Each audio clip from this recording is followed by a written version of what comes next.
go. PBO people, it's about that time again. I said it last time for Gazer. 16 teams. Good for 16 teams in the Crystal Div. I'm joined by the voices of Crystal Jarvis. Computer, find me a super sexy div. And Dawn. Yo, we jorking it for 16 teams this time.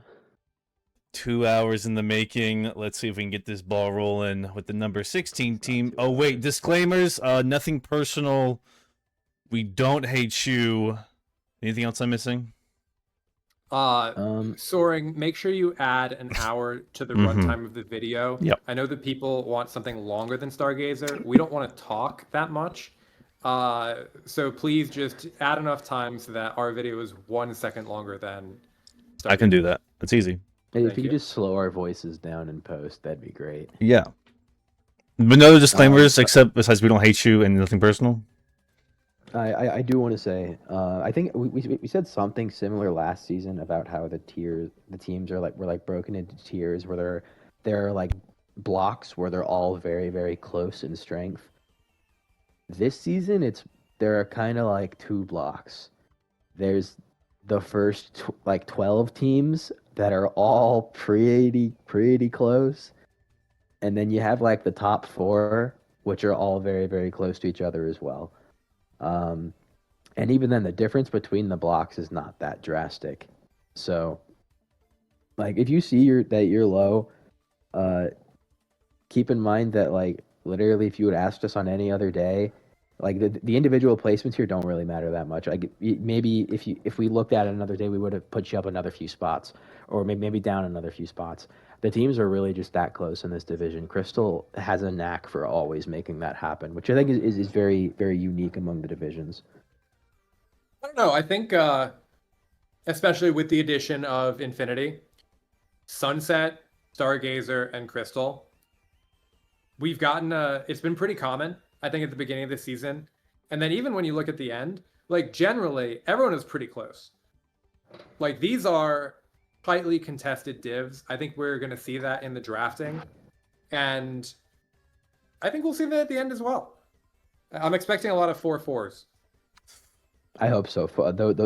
Those seasons where there's a bunch of 4s and 4s and 5s and 3s, those are the ones where the playoff scenarios are most interesting, and those are like the most competitive seasons overall. So I hope that does happen. We don't want anyone running away with it, because that's no fun. Speaking of a team that definitely won't be running away with it, and this is ranked based off teams and not players, number 16, unless y'all had something else to say, and I completely fucked that segue up. Fine. All right, cool. Number 16, we have the Clonbrook Kyogres. It's Clonbrook doing Clonbrook things. It was round 1 Aloe. We have Sun. We have Rain. Wait, do we have? Yeah, we do have Sun. We have the Charizard. And yeah, it feels like a bit of anti-synergy going on here. The Swift Swim abuser is Ludicolo, which is, in my opinion, probably the worst Swift Swimmer. And Mega Swampert. Like, oh yeah, true. There is Mega Swampert, the super roided Mega Swampert, which is a super legit threat. I totally forgot about that. Wave Crash being added to its move pool makes it insane. That's why it's 15 points this season. Great hazard but stack, like although I know Quagsire is pretty passive. True. Clodsire is passive. Ferrothorn, the certified GOAT.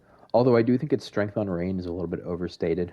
I think whenever you have a 4x fire weakness, cutting that in half doesn't help as much as you think it does. Weavile Latios is a very tried and true offensive duo, though. Weavile is like fast and strong. Latios is more of a breaker, and so one can clean up for the other. I do feel like Grimmsnarl really isn't bringing a whole lot of support to the team. Like, who wants to set up here? Like, there's Latios. You could do Weavile, but the defensive typing is so bad that, like, it's not going to have a chance to set up. Right. You're better off just going with, like, Sash or just trying to leverage a turn to get it in normally rather than trying to do it with screens. When I look at this team, what it feels like to me, it feels like VGC, which makes sense because I know Clonbrook is a doubles player. We've got the Ludicolo, which is, in doubles, it's a very good Swift Swimmer. I forget exactly why. It's not because of own tempo, is it? No, because Swiss Swim, stupid. Because it gets fake out. That's why. Um, Charizard is like the best Pokemon in VGC right now, and Swampert isn't far behind. Ferrothorn has had moments in doubles, like stuff like that. Is there anything you're looking to add, Jarv? I think one of the things that has struck me about the team building that I've seen is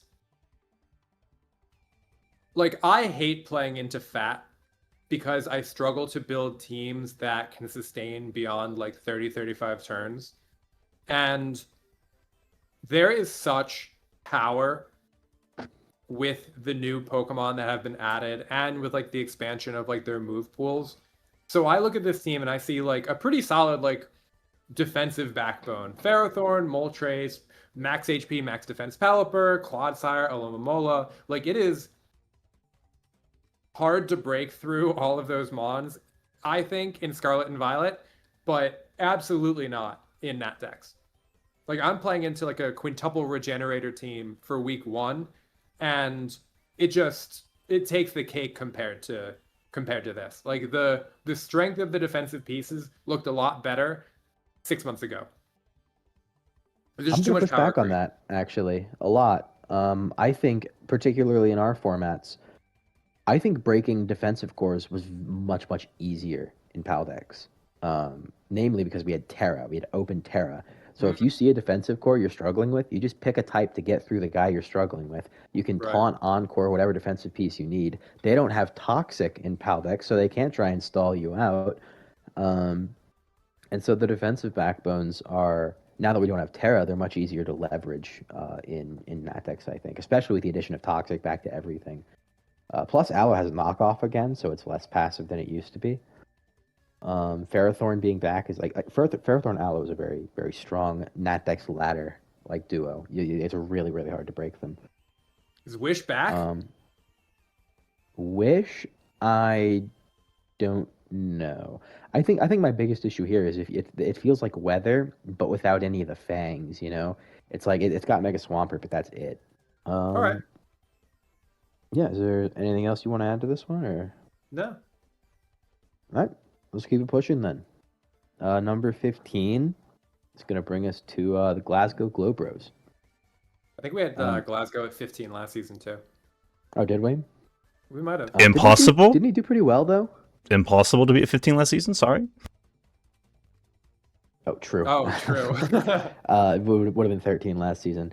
Something like that. Was the last season the one where they were scraping 13 and then they went on a run to make playoffs in the 8th seed? Or was that the season prior? I don't remember. I think it was the season prior. All right, talk about Glasgow. Talk about Ty. So this team is our token Mega Floette team. Every div has one, but I think this team kind of missed the mark in terms of building around Floette. When it comes to Floette, especially in Nat decks, you need a couple of things.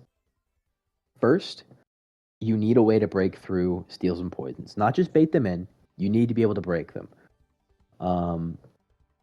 Which Ursaluna can do. You usually want a good ground type, but the problem with Ursaluna is it's kind of hard to get on the field, and it's usually putting itself on a timer when it does so. And Floette usually likes to try and get into those longer games where it's like whittling down the steals and poisons or just breaking them. So Ursaluna might not be the greatest ground type partner. And when it comes to switching into them, you've got Golden Go, which is like really good at switching into them, don't get me wrong. But it doesn't really break them quite as effectively as you'd like it to.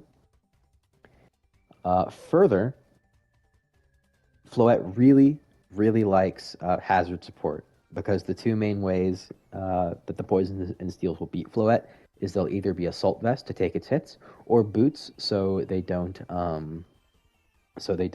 just get whittled down by the hazard support. But if you don't have any hazards, you can't punish the Assault Vest Pokemon that are trying to do it. So now there's just not a punish for Assault Vest. Or, with no hazards around, there's also no punish for Focus Sash spam. Someone could just bring 6 Focus Sashes, and now they have 12 free turns against you pretty much no matter what. It's really annoying. And then the last thing I think that Mega Floette really likes that this team doesn't really have is a way to bait the types it's good against and slow pivot into them. Like, for example, dark types. A really good partner, I think, ironically enough, is regular Slowbro Kanto. It baits in dark types really, really well, and you can just click teleport as they come in and go straight into Floette and threaten big damage on whatever comes in. Unfortunately, Glowbro does not have teleport, which makes it much, much worse at this facilitating job. In terms of the partners that we do see here, Sneasler being walled by poison types as well as Floette is a little bit frustrating. So a lot of pressure is on Golden Go to basically beat the types that its partners are struggling with. That goes even more so because Roaring Moon was the round 1 pick on this team. So that guy's beaten by fairies famously, and Golden Go is also the main fairy check. So Golden Go's really got a lot on its plate right now, and it's not even able to do its best job, which is spin blocking and defog blocking, which, to be clear, defog blocking is even greater in Nat decks because everything has defog again, but there are no hazards to make them defog, so it's never going to happen. So basically, Golden Go is needing to do everything it doesn't want to do while not getting to do anything that it wants to do. And I was allured by that when I had Golden Go on my team in the draft, and I ended up just dropping it because as much as, I would like Golden Go to do the Golden Go things, I just didn't have the team for it. I think the -2 special attack now on Make It Rain can kind of be brutal because it just lets in setup. Don and I have talked about the power creep on the speed tiers. Fastest bonds for this team are going to be Roaring Moon and Sneasler, both 120, 119. Don identified 125 as like the new kind of quote-unquote top speed tier threshold. You can choice scarf either one. It's just there are a lot of pieces of power creep in the metagame now. Mega Floette should be one of them, and it's maybe not as well supported as the other kind of new shiny toys that other teams have. I'd like to talk about that speed tier thing just a little bit, because mostly the reason I say that is because before that 120-ish speed tier area was important because it's making sure your opponent has like the 110 speed tier, and if they don't, then that means you can go Modest or Adamant, which is really important in terms of damage output. But now, since we have so many more quick things in the veins of Mega Pokemon, Dragapult is unbanned, Zeraora is back. We have a bunch of 150s, 130s, 135s. Those guys can run Modest on your 120s, your 119s, your 121s. And that makes them even more threatening, which is why I think that like upper echelon of 125 is just enough to make them run those nature investments, which is important. Which I think it's like less important than you think, but it's still important to note. I was preparing for draft, and in Scarlet and Violet, we kind of identified like 80 to 89 as like a nice choice scarf tier to outspeed like your Iron Valiants, and that number had like moved because of the Tapu Kokos, the Megaloponis. Dragapult is back in the format. This team might be like choice scarfing Goldengo a lot.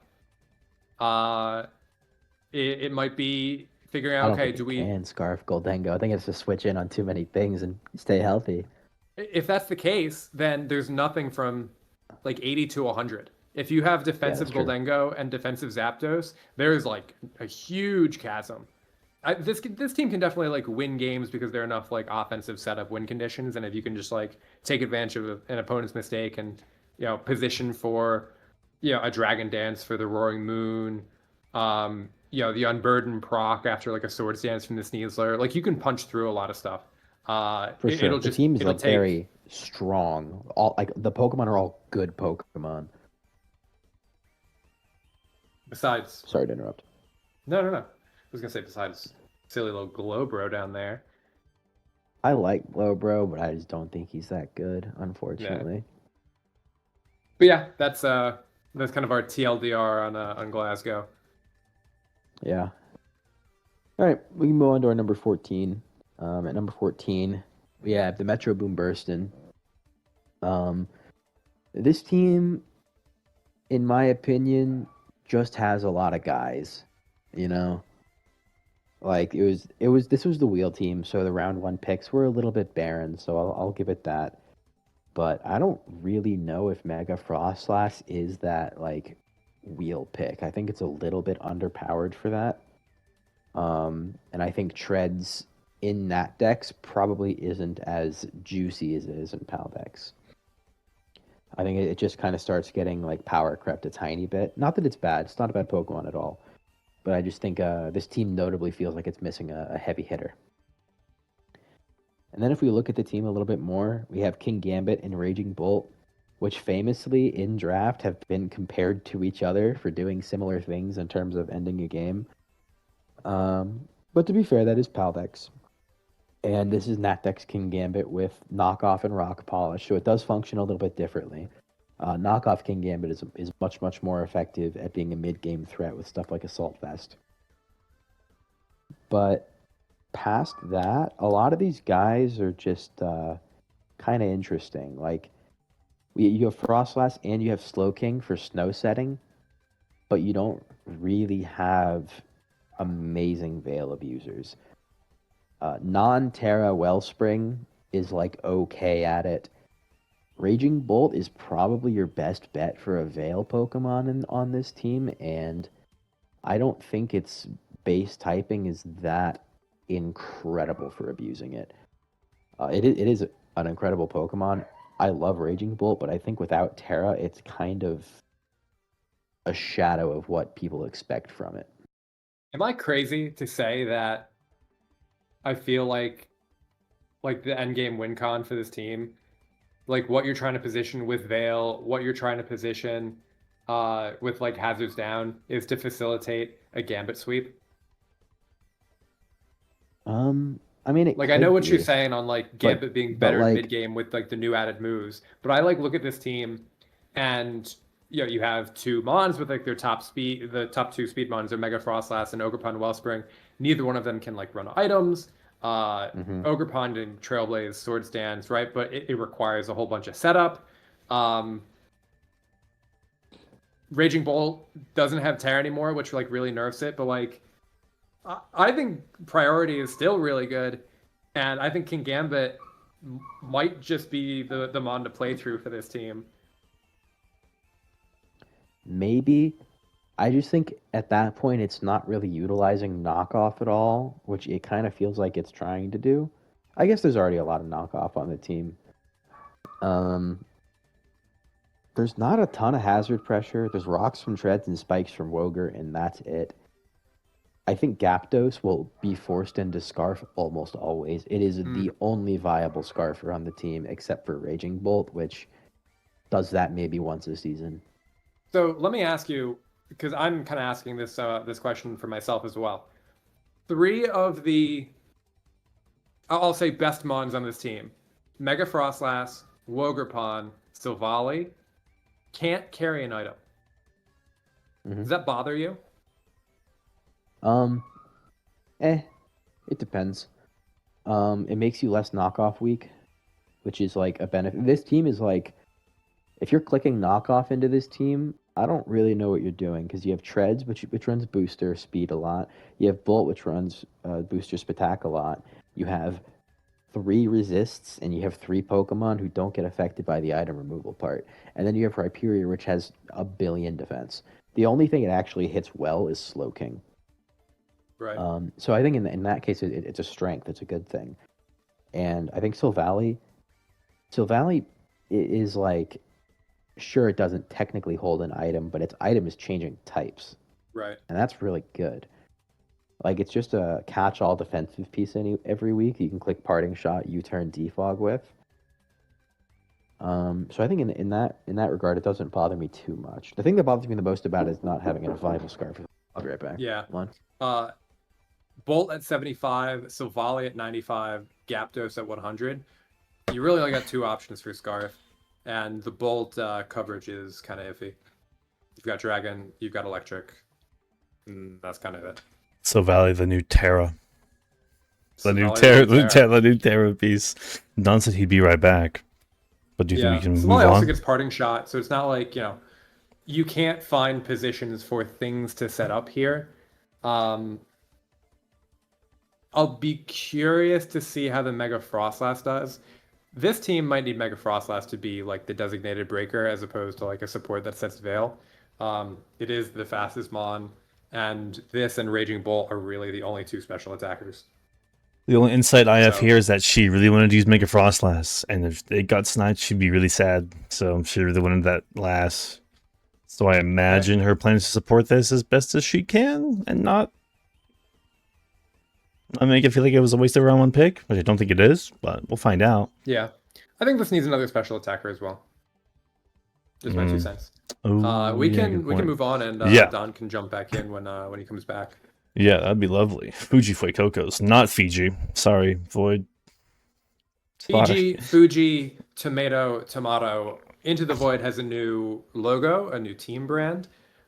This is where we get into the gushy middle. I think every team from like here to like 6 could be pretty interchangeable. Really? New shiny toy, pretty much. Not interchangeable, but like we have our favorites. It might change depending on the day. Like people can play around. Like there are some clear like feelings about like a bunch of the Mons on these gushy middle teams. But nothing like, oh wow, I like really like this. This team can without a doubt like is one of the top teams in the div. Everyone has like a lot of good pieces.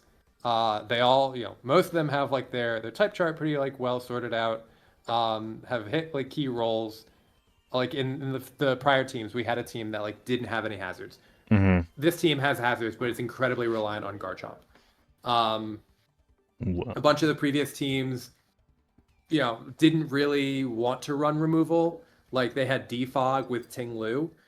This team has removal, but it's like Serena, Rapid Spin, Rabombi, Defog, Megastar Raptor, Defog. So like, how many matches do you want to bring Rabombi to? How many times do you want to run Defog on your Megastar Raptor? So now you're running a lot of Serena weeks. Megastar Raptor and Mega Eel are kind of competing against each other. Something we're going to talk about a lot when we see these teams that both have, they've gone instead of like with one really strong Mega, they've gone with like 2 kind of like mid-tier ones. In the weeks where you don't bring Mega Eel, you're like, your special breakers are You got Heatran Eel. and Blood Moon. Like, they're great special breakers if you invest in it for like Heatran, and then Blood Moon needs like some level of like support or like setup. They're both like very slow. You have like pretty good ground resists. Cresselia, Eel, Staraptor, Serena. But your Heatran is like, there's a lot on this Heatran, quite frankly. I was going to say Garchomp Dual Stab does a ton to this team, but the Garchomp is on this team, which is pretty nice. Can't forget about the Mega Chomp, though. I don't know if Can't that's forget on about another that. team, but Yeah, I don't know. Don, I don't know Basically, how yeah. much of what you said I heard, but any kind of 2 cents about this team? So basically, I heard when you started talking about the Mega Eel, right? Basically, meal, I think as this some people team. call it. I hope that catches. I like that a lot. Pretty good.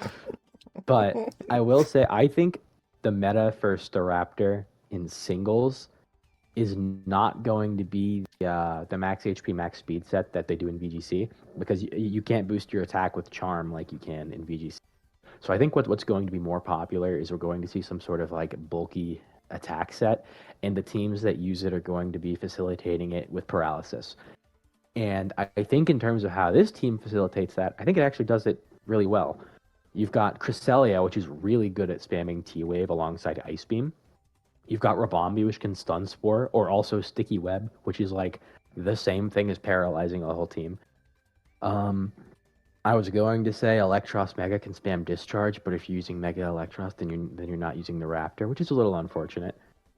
But also, by para-spamming or lowering the speed of the other team, the rest of the teammates really appreciate that on this team. Blood Moon at +1 speed effectively, or +2 if they're paralyzed, is a terrifying thought. Heatran, if it's faster than you, can taunt you, Magma Storm you, trap you, and be a pain. Samurott Hisui hits really, really hard if you're not outspeeding it. And if you get paralyzed, it gets another turn to get more damage on your team with spikes. Garchomp, if it gets a free turn, can win the game with SD Scale Shot. Like, I think in terms of like a Paraspam team, this team does it pretty well. I really like it in that regard. Well, it's only Cresselia and Rabombi, right? So you're probably not going to bring Rabombi in a lot of It's only the matchups. greatest T-Wave spreader of all time. Yeah, okay. Like I think it's like the thing I say a lot, where it's not always about the number of resists you have, it's the quality of them. Like, if you're a Glow King, you're never going to lose to a Fairy type, and if you're a Cresselia, you never need to worry about another T-Waver. Soren, can you put that Don quote in quotes and then submit it for patenting? Yeah. I'm pretty sure Sun Tzu said that, actually. Yeah. Yeah. Don Zoo. Don Tzu. In addition to Donimo, Don, in my opinion. Donimo. What was Also the other one? Donnie Fisher. Donnie Fisher. But yeah, I think this team is cool. I think where it struggles defensively is I think where it struggles is defensively, because in terms of like weaknesses, I guess it's like, it's not terrible, right? Because you've got Heatran and Fezandipiti are your main defensive backbone pieces, and they're weak to Earthquake. But then you have Cresselia right behind it to take advantage of that and start clicking Ice Beam and D-Wave, which is like what you want it to be doing. So I guess in terms of that kind of structure, I really don't mind that kind of ground weakness on two of your most important defensive pieces. In terms of like hazard removal, though, Serena is just not good at it. I've used it before.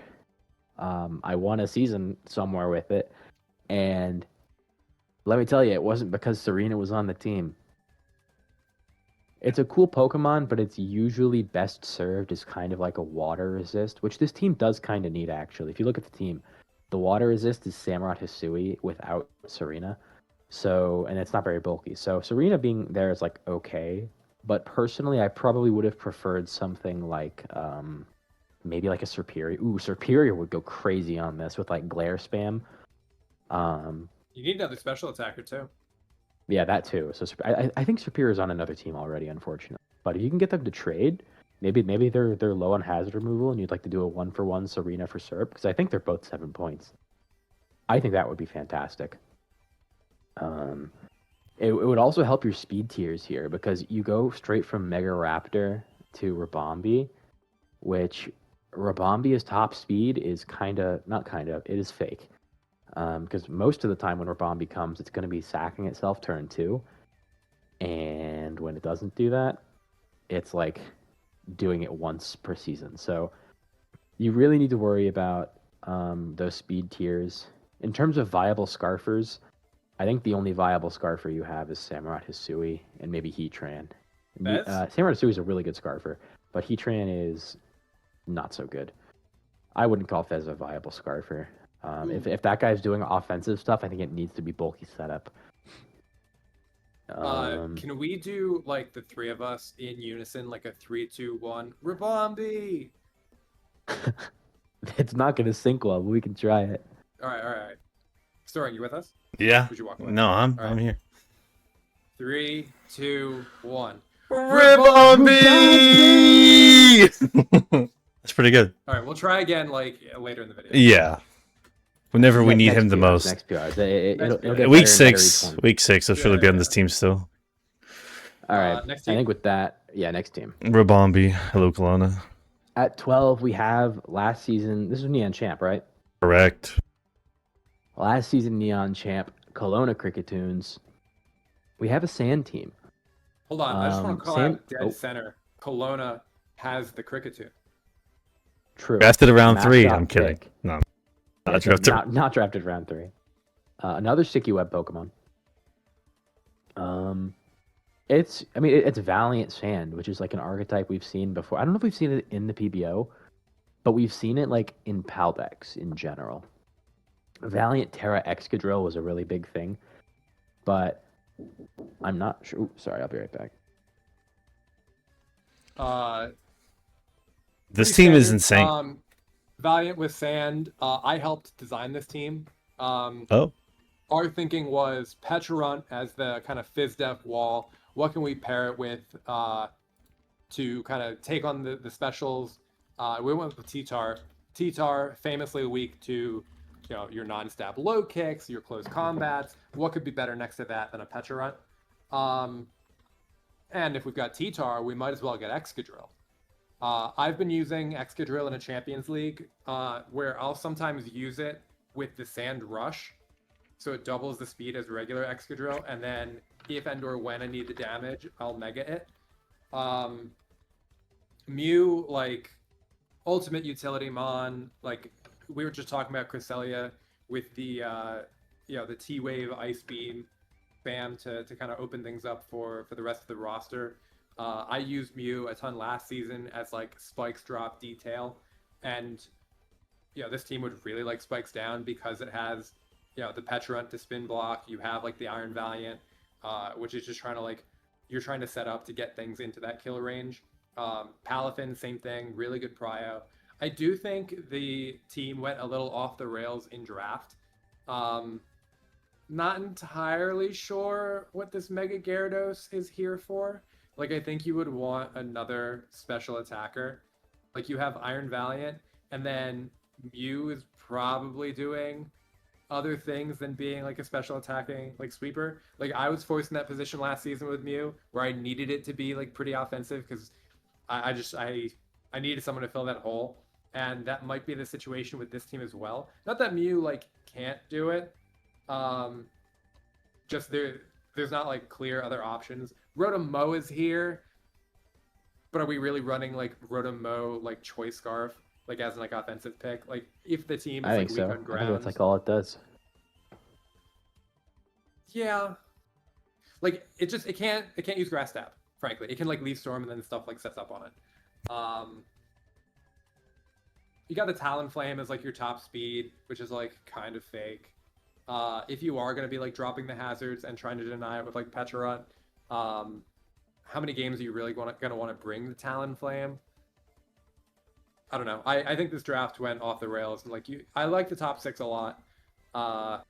It's the maybe minus the Rotom, the rest is a little like, okay, we're not filling some holes that I think we should have. Yeah. I think one of the biggest benefits of Mega Drill is like the bulk, and in that regard, it can finally do the bulky ground, bulky steel thing that regular Excadrill can't do anymore. Mm. Like, it gets 40 more defense. This thing has 110 HP, 100 defense. So like, it can actually do that bulky thing again. It unfortunately did not get any Spit F, so that part's annoying. But 103 speed also lets it be offensive again. So in terms of that, it doesn't need the Tyranitar in order to like do things anymore, which I think is super, super good, especially with the Valiant, right? It also helps with like the Pecharunt stuff, being that like I think that the T-Tar Sand Chip on Pecharunt is actually going to matter a lot more, I think, because Pecharunt is a game of inches.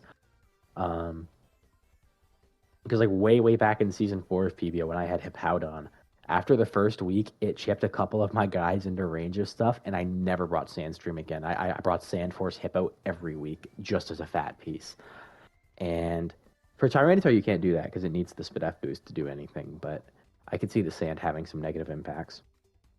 I've just been using it in my other league to like go straight into the Excadrill. I haven't really run into that issue. I think that is fine. Like I don't think it's that big a deal, but I think it's worth noticing, you know. Also, I don't think you talked about this part. This is Natdex Mew. This guy has recovery again. Yeah. I think we're going to be seeing the fat support used a lot more now that it has recovery. We're going to see like I don't know, Wisp Spikes recovery, Whirlwind, something like that. Maybe some offensive move, maybe Toxic. Who knows? This team kind of needs that as a special attacker. It depends. Like the Rotom can be a special attacker, the Pecharunt can be a special attacker. I also think just because you don't have a special attacker doesn't necessarily mean it's like you need one every game. Valiant is like the best special attacker ever, and you just spam specs and Where's Life the Orb Sun with that Tzu guy. quote? We need the Sun Tzu quote. The Dun Tzu quote. It's not the quantity of a role that you have. It's the quality or something like that. Valiant's a really good special attacker. That's all that matters. Really, it's a good mixed attacker, but fuck, Moonblast is his best move, man. Moonblast is so broken even after the nerf. And not a lot of offensive fairies right now. Yeah. Well, there are a lot of offensive fairies. They're just not getting drafted in every div. Like Mega Mog has been missed in a lot of them. Mega Diancie's been missed in a lot of them. I don't know if anyone drafted Enam. We passed. So yeah, like they're. Did we? Yeah, Geo. Did we already talk about Geo? We didn't No. talk about Geo. And our next team. Wait a minute. Okay, man. Is our next team Geo?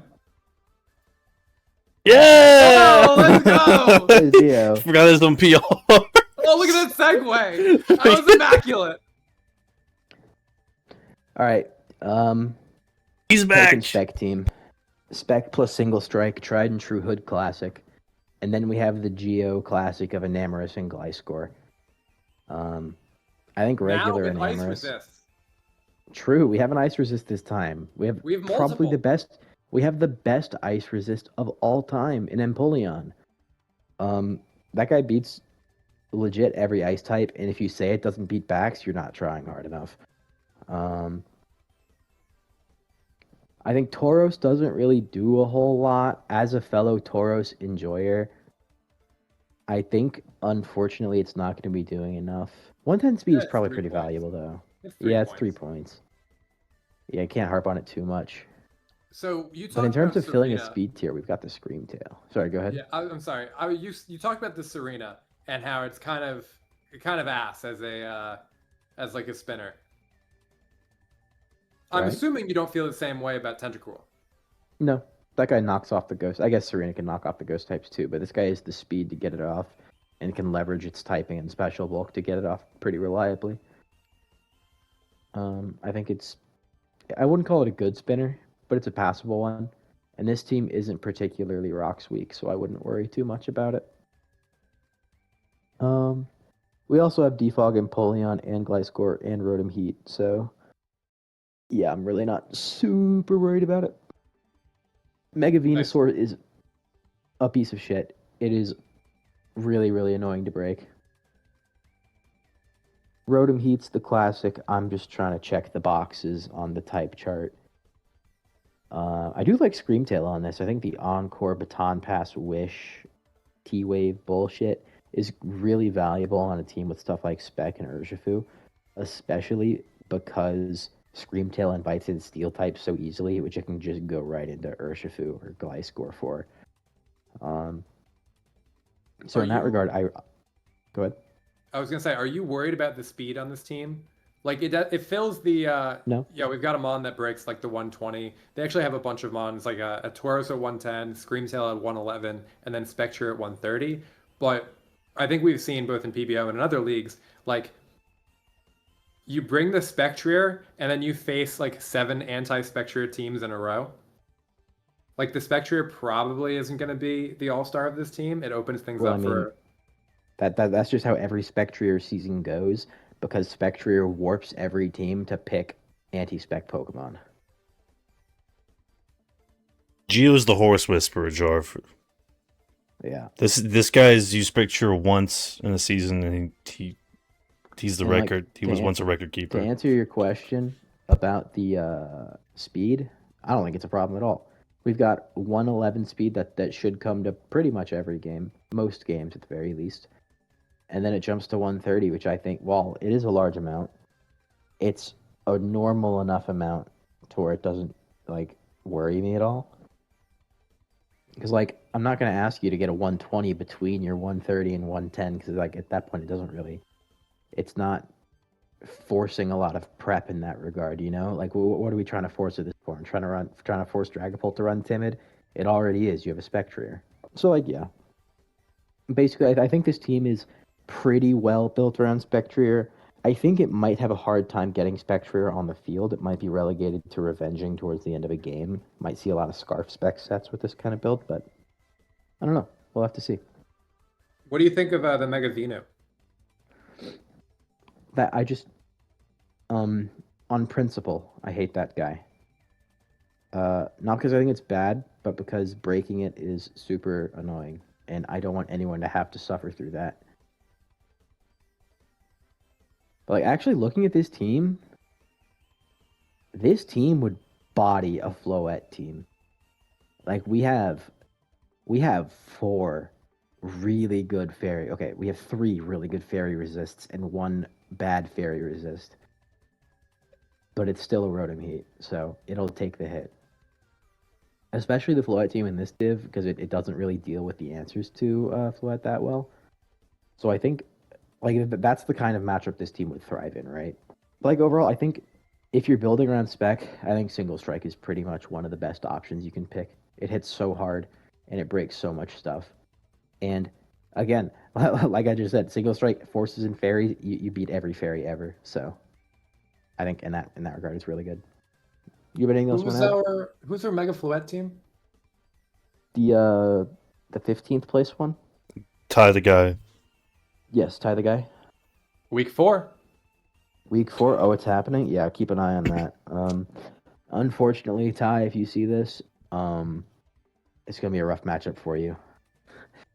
Unless you make the changes they said. Moon... Oh wait, Roaring Moon can't beat Gliscor. Yeah, it's gonna be tough. It's gonna be very, very tough. All right. Move on to our number 10. Yeah. Yep. Gotham. At number 10, we got the Gotham City Golbats. Now hold on. At number 1, our Politoed team. What? I think you mean the stupid fucking rain frog. Put your mouse over the 0. This is the number 1 team. Okay. Yeah. This is the number 1 team because it has Politoed. Metal. Oh. I will say, I think this team is kind of missing a proper round 1 pick. In the sense that like Zeraora used to be top 2 in like Gen 8 Usum type stuff. I don't think it can anymore. I think its offenses are just a little bit too frail to be like an instant round 1 pick, and now it's more of like a wheel / round 2 pick, trying to do support pivot stuff with a little bit of the offensive setup breaking for. The speed is really good on this team though. We've got Zeraora, Kilowattrel, and Pyroar, which I really, really like Pyroar. I think that guy is super sleeper mega. When you give anything a free choice specs boost, I think it's going to be really good. But unfortunately, we put Mega Pyroar on the Rain team. And I don't really understand it. Like I think you bring Meganium when you bring Rain. I mean, yeah, sure. But that brings me to my next point. That, like, I think a lot of people in the PBO kind of have this VGC mentality that each team needs to have multiple modes. And I just don't think that's true. Your team doesn't need multiple modes, it just needs mons to be able to be flexible. At least in draft. Like, being able to have different modes is cool, but it's not like between game. It's not like it's a best of 3 where you're switching the way your team functions mid-game.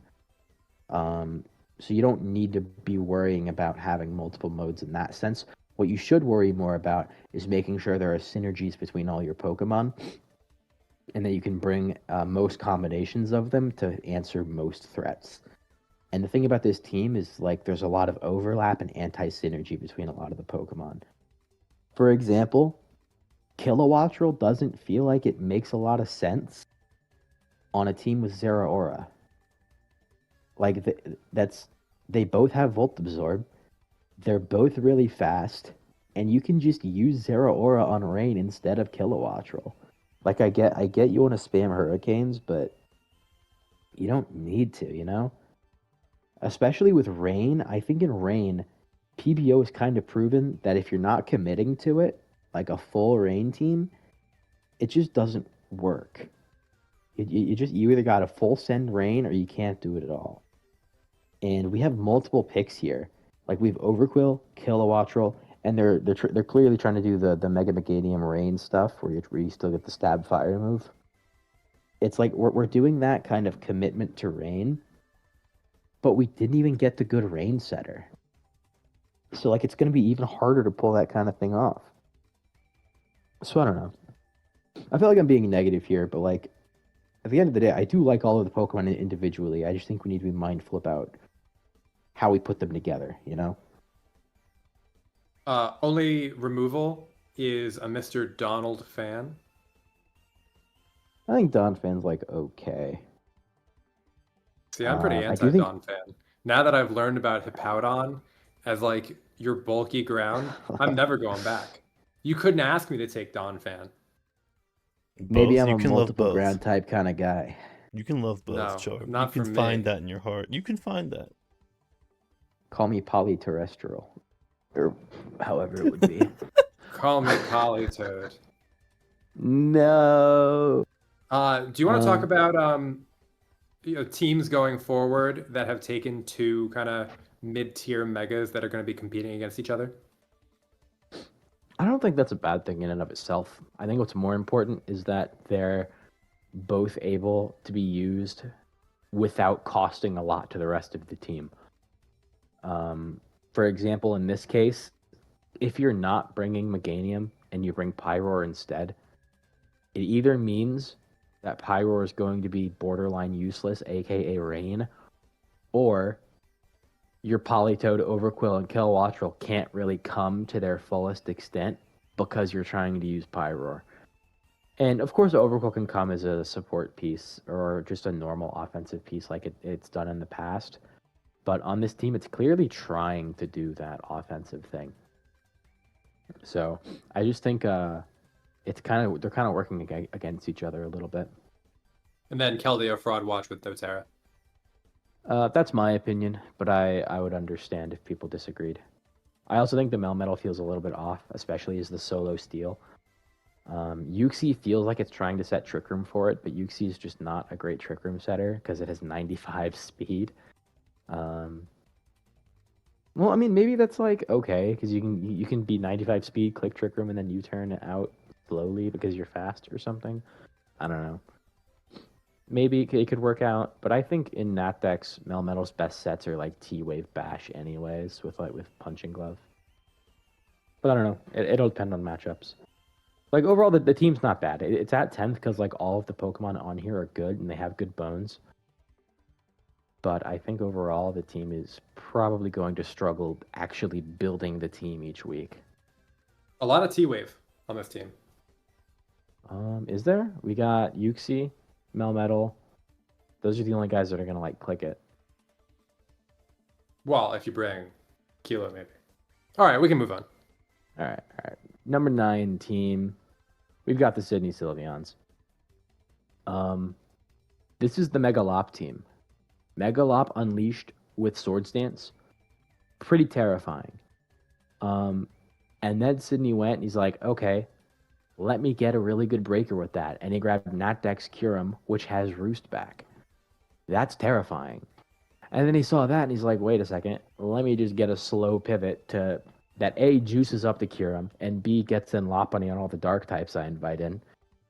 And he grabbed Glowking. And so that like trio, that trifecta, is really carrying the draft right now. Not to say that the rest of it is bad, but those three really are punching above their weight, I think. Victini's a comfort pick. It's one of his favorite Pokemon. Victini. He's got the hat for it. Tinkaton is always a good Pokemon, I think, especially on a more offensive team like this. Tinkaton Glowking is also just a tried and true PBO combo. But it does leave a team open to being pretty ground weak, which does bring us to the first main weakness of the team, being that like the ground resists are Dhelmise and Togekiss. Togekiss is really good ground immunity. Like I don't think it's that big of a deal. Togekiss will probably be coming to most games anyways. But Dhelmise probably won't be coming that often. So I think, yeah. Is there anything you're wanting to add, Jarv? I feel like I've been yapping. Raikou, kind of like that. I 3 like months Raikou. over one. Oh, hold on, I'm looking at the wrong team. Sydney. Megalop at 135, Raikou at 115. Kind of checking those boxes. No spikes. You got Pert and Tinkaton to set rocks. No Well, you got Rapid Spin Delmise, but like you're probably not going to be wanting to bring in a lot, so it's probably going to go to the Defog Togekiss as your de facto removal, which means it's probably running Boots. I know Sydney was looking at changing these pieces. I think any changes they make are going to be around that kind of Megalop, Glowking, Kyurem, Tinkaton, Togekiss core. Probably. I'm looking at the team, and something I'm noticing is that it does have a really big ice weakness. Like, Swampert being the bulky water means you're going to be very, very weak to ice, just naturally. Same thing happens whenever you get something like a Orgerpon or anything that has a secondary type that's weak to grass. Tinkaton's the only like bulky resist. I wouldn't even call Victini that, but I know it's 100s across the board, so I guess it's fine. But it's usually going to be running a choice item or boosting item of some sort, so rocks will be a pain for it.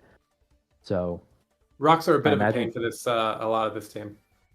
True, although I expect Kyurem to run boots a lot, so I don't think it'll be that big of a deal for it.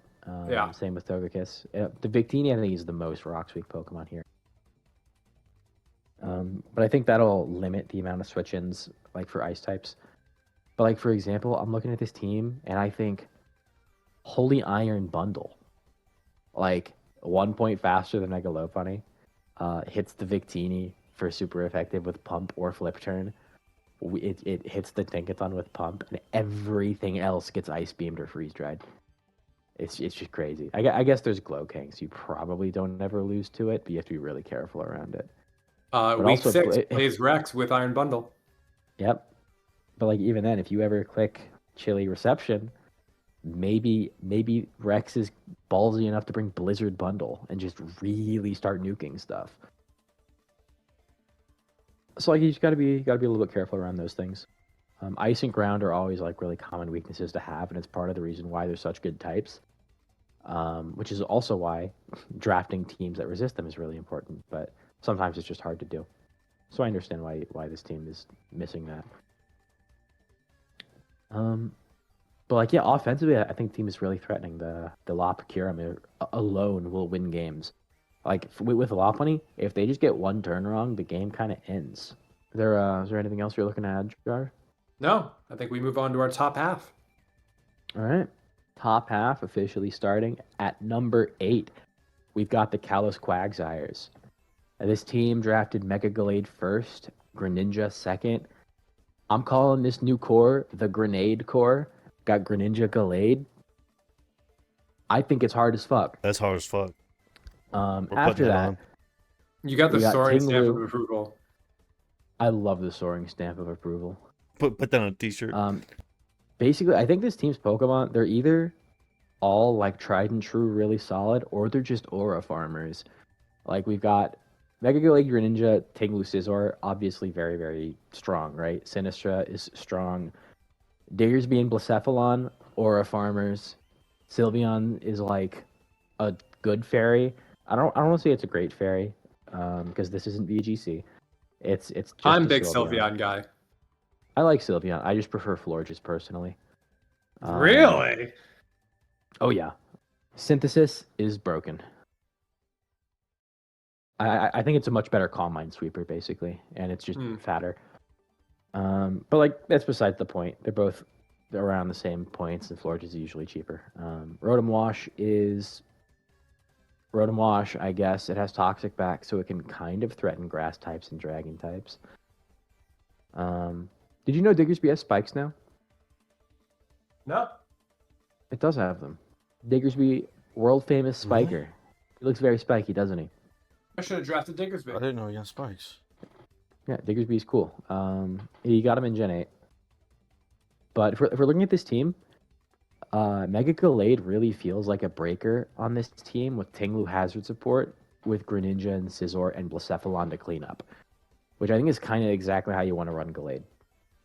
Although nowadays, a lot of people tend to run Gallade as like a setup sweeper with like bulk up agility, or just like really bulky sets with agility. I think you can do that, but this set, or not this set, this team really leans into the breaking aspect of Mega Gallade with that, really leveraging that 110 speed and 165 attack for immediate damage, and it's like god tier coverage, which I think is really good. It's really good for it. So yeah, I think that's really strong. Ting Lu, I do think it's worth noting, noticeably easier to deal with in Nat decks because everything has toxic. Like that's a really important thing for Ting Lu. And Sinistra to an extent because you can't just strength sap things forever. But mostly Ting Lu. So why is it at 8? What is it missing? What's it missing? Well, if we're looking at the team, the only hazard control is Defog. We got Rotom Wash and Scizor. Probably mostly Rotom Wash. Which is like okay in Nat decks if we didn't have a Ting Lu for hazards. We have a Ting Lu and no Rapid Spin. Like what? What are we doing? No Rapid Spin with a Blacephalon, by the way. Mr. I will never run boots because I heart Choice Scarf. Besties with Choice Scarf over here. And we don't have Rapid Spin. I think that's really, really weird. That's like the biggest weakness of the team, I think. Is there anything I'm missing here? It's a little bit fire weak, I guess. Like if I had Mega Pyroar against this team, I would be very happy. I am clicking Flamethrower into Overheat with rocks up, and I bet Sylveon dies from that. Mega Pyroar is really strong. Let me find out. I'll do some calcing. Jarv, you do some talking. I would say a little fairy weak. You have Scizor to come in and revenge with Bullet Punch. But then you just go to like your bulky water, and it's like, okay, you've got Sinistra and you've got Rotom Wash to like deal with the bulky waters, but how are you running offensive Rotom Wash a lot? Sinistra, like it's not a solution. It's there to be like a wall. So there are definitely like some type combos that I think this team might struggle into. I'm a big fan of that like 90 to 99 speed tier. There isn't a mon here. You can like scarf the Rotom Wash, you can scarf the Blacephalon. And then obviously Scizor has priority, which huge fan. You might end up running like Protean Gren with Choice Scarf a lot, just simply because you need it. I don't know. I think I'm more of a fan of the bulk up Mega Gallade sets than I think Don is. Just because that's what I've had contact with. So I'm imagining. I like the sets, but I think this team is like specifically leaning into Gallade as a breaker. Yeah, Gallade is a breaker, and then like Life Orb, Battle Bond, Greninja to like sweep through, or like an SD Scizor Bullet Punch. But there might be like games where you have to like invert that a little bit, which isn't bad. It's just kind of things that this team's gonna have to think about. Yeah. Okay, so I ran the Sylveon calc. It should work. It should kill almost every time unless you like mineral everything, which is really, really strong. But that's beside the point. I also noticed new biggest weakness of the team, and it's not even close. There's no grounded poison.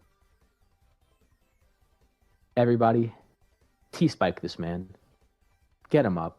What's he gonna do? Defog his own hazards away with Ting Lu? I don't think so. T-spike him. See how he likes it. That's probably the biggest reason. We'll have it here at 8. I think having a T-spike weakness is really, really bad.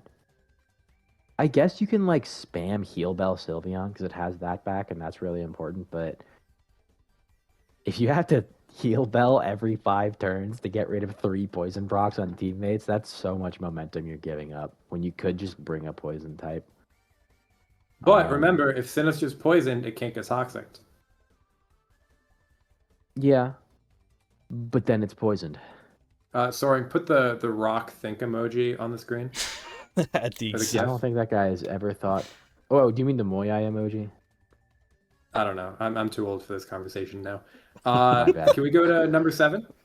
Yes, number 7, the St. Louis Skiddos. This team, I think, builds around Tapu Koko really well. Basically, the most common weakness that Tapu Koko teams will have is that they end up being really ground weak because they're trying really hard to capitalize on the Electric Surge and spam Iron Pokemon.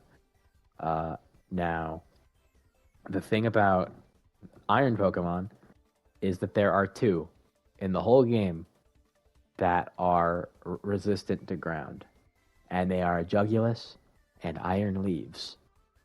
And so normally what the Coco team does in order to deal with that is they draft Bundle. But this team went a different direction, and they went with Megalodios, which can come in on ground types, and with its absolutely absurd BST, not that one. 700. It's got, yeah, 700 BST. I'm just trying to see where it all went. It did get bulkier. It got 20 more defense and 10 more SPDF, which is important, especially for ground types, because their coverage is not going to hit you very hard with that 20 extra defense. And you have 160 special attack. You've got 130 attack if you're trying to go with like a Dragon Dance set.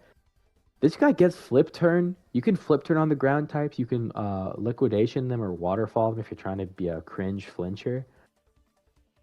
Like Megalodios, while it may not be nearly as broken as its sister, the terrorist Osama bin Ladios, it's still a good Pokemon. No way we're saying that. We've had some like great nicknames. We're not making that a thing. Too late. I already Grenade said it. into Osama bin Ladios. Think about it. Latios is like way more broken than Latios, Mega specifically. But Latios is still, Mega Latios is still really good. I think especially with Coco, because Coco, like what, also baits ground types in its own card. Latios comes in on that. There's also Corviknight for a more defensive ground type answer that also isn't dependent on Levitate, which I think is really important. Mega Blastoise as a spinner is tried and true, super reliable spinner. Like if you thought regular Blastoise was reliable in Paldex, oh, you're gonna love Mega Blastoise. It can't hold boots, but Water Pulses hit really strong, and so does Aura Sphere and Dark Pulse. It can flip turn. It has Refresh, which it runs pretty often, especially in like a Water Absorb matchup against something like Seismitoad. You have Iron Moth as the sole booster Pokemon with the Tapu Koko, which I think is fine. I think Iron Moth is like pretty much the best option outside of Bundle. But with Latios and Corviknight, I think not having the Bundle is totally fine. Shaman as a backup ground resist. Crocodile is the utility ground and dark.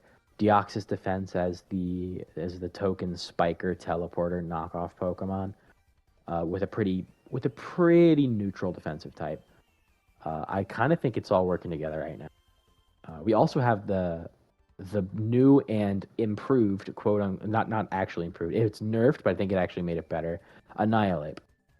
Now Rage Fist now resets when it switches out, which is a nerf, absolutely 100% a nerf.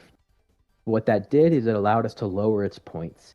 So now it's draftable for the purposes of utilizing its more utility-based sets. Stealth Rock, U-Turn, Choice Scarf, Assault Vest, stuff like that.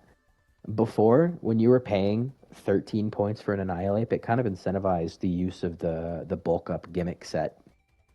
But now that is like less viable, it opens the door for you to be able to draft it on a team like this and have it do the support stuff, which I think it's really good at, because this guy gets Encore, right? 95 speed Encore. I think that's super cool. And he's got a really good offensive type that he can just naturally leverage. He's got really good coverage. He's got like Ice Punch to pair with Fighting, and he's got Gunk to pair with that Fairy types. I think it's really, really good. Like overall, there are no obvious weaknesses to this team. Like even Stack Attacka is good here because it can facilitate its own trick room and like close out games or do some early breaking. And that's fine because it's not the only steel type. You have Corviknight right there in the back to back it up. Is there anything I'm missing here? Well, I was going to ask about balancing Mega Blastoise and Mega Latios, but I do think you can bring Mega Blastoise just like, max HP, max special defense, and just like not Mega it. What don't you like about this team? I think in terms of weaknesses on the team, it kind of comes down to like individual Pokemon. Like Shaman, I think, like I understand why it's here for sure. Like it's here's backup ground resist. It's a water resist because the team is a little bit. It is just a shaman, right? Historically, not a fantastic Pokemon. Crocodile, who I'm of the opinion is kind of getting power crept as of late. It felt it really hard in Paldex, to where the Moxie sets felt almost unusable sometimes, and the bulkier Intimidate, Taunt, Rock sets felt way better. And then Deoxys Defense gets a lot of hate that you can just sub on it or just taunt it and it's useless. So it's basically a lot of individual Pokemon that have a lot of individual weaknesses rather than like a team building flaw, you know? Yeah, I was gonna call out something like a Scarf Blacephalon. Hits really hard into this team. Crocodile being the only Ghost Resist is a little scary, particularly because That's very true. it Does this doesn't. guy play Geo? Caltech Week has the 2. Blacephalon week 8. I'm thinking about the Spectrier team. Yeah, that too. Yeah, he plays Spectrier week 2. So we're gonna have to see some interesting either building or play to get around it. Got to dance a little. I don't know how he's gonna manage something like that actually. Yeah, but very big ghost weakness for sure. Is there anything else you want to add? No, I think that's it. Number 6. Let's move on then. Number 6. I've run Electric Terrain, Electric Seed, Stack Attacker before. A lot of fun. Would it work well with this team, Joe? You think? Electric Seed Stack. All right. Number 6. Uncertain Unknowns. Mr. Rex. We found our Iron Bundle team. It's right here. So the number 1 pick overall on this team was Celesteela, I think, which is Dancy. I'm not sure. Was it Dancy? Yeah, it was Dancy. Okay. Well, in that case, Deancey pointed out by Pokemon Trainer Orange that he believed that it was undervalued. But our understanding is that Mega Deancey's been on a little bit of a fall off in that decks lately. Like it's kind of hard to get it going, and it's got new competition from the likes of Mega Floette. That being said, still a good Pokemon. It is a Mega Deancey.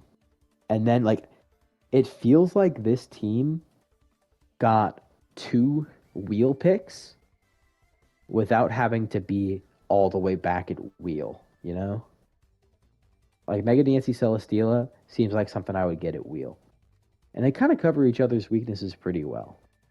Like Deancey resists fire, is neutral to electric, and Celesteela is immune to ground, resists steel, neutral to water. So I think that works out pretty well. The team is a little bit rocks weak, in my opinion. I think Celesteela might struggle from it a little bit. Beedrill, 100% going to suffer from it the 2 games it comes. Bundle, if Dirge ever gets knocked. And I really don't think Excadrill is as good of a spinner as it used to be. I think I've said this for a little while now. I think it kind of has sand priced into it. And without sand, it kind of feels like an overpay. Mm-hmm. How do you feel about non-Terra Iron Hands now? I think that guy is fine. I won a league, not a serious league, but some for fun league with non-Terra Iron Hands. I just spammed AV every week and I got 3 kills. Right. It's still a good Pokemon. All Terra really did for Iron Hands was let it flip one matchup on its head and leverage it. But if you can just be fat, you don't need to leverage against a type when you can just take the hit anyways and kill them with your Valiant tier coverage. Iron Hands is still really good. I like the guy. I think Hydreigon is going to be better than it's been in years because it finally doesn't have to deal with Terra Fairy.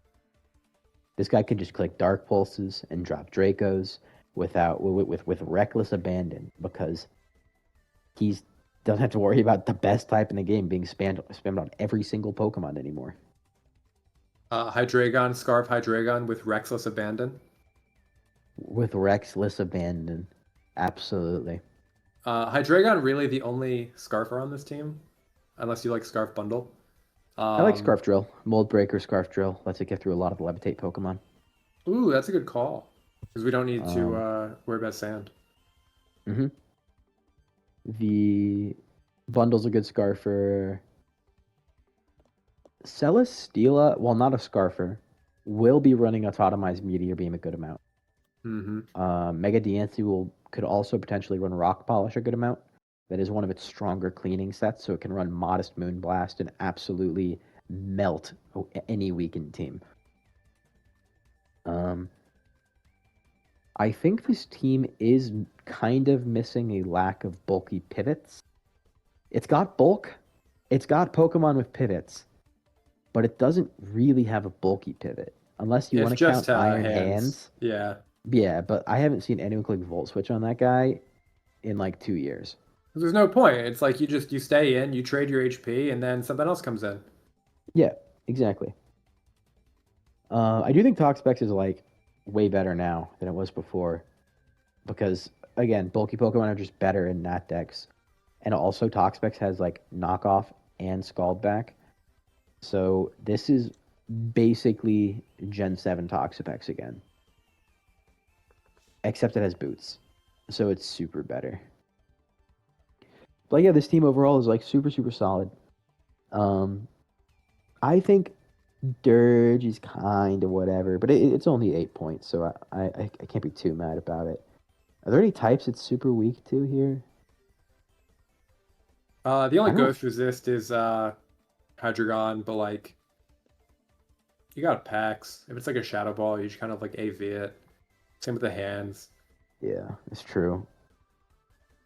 Yeah, this team will also probably lose to Spectrier.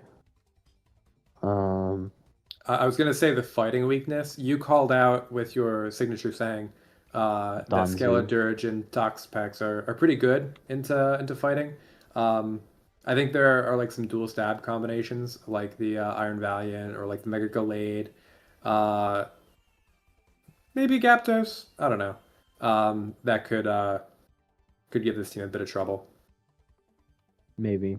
This team is kind of knockoff weak.